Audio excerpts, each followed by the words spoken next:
Rahul ഈശ്വറിന് Thiruvananthapuram ACGM കോടതിയുടെ notice. ഈ മാസം 19 നേരിട്ടോ അഭിഭാഷകൻ മുഖേനയോ ഹാജരാകണമെന്നാവശ്യപ്പെട്ടാണ് നോട്ടീസ്. രാഹുൽ ഈശ്വറിന്റെ ജാമ്യം റദ്ദാക്കണമെന്ന പോലീസിന്റെ അപേക്ഷ പരിഗണിച്ചാണ് കോടതിയുടെ നടപടി.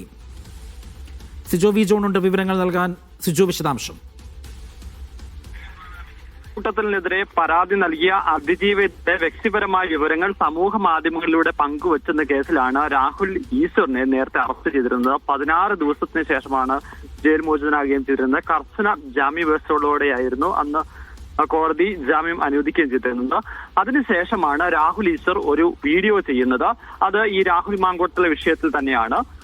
അതിൽ പറഞ്ഞിരുന്നു പറയുന്നത് അതൊരു വ്യാജ അതിജീവിതയാണ് എന്നുള്ളതായിരുന്നു. അതിന് പിന്നാലെയാണ് ഈ അതിജീവിത അന്വേഷണ സംഘത്തിന് പരാതി നൽകിയിരുന്നത്.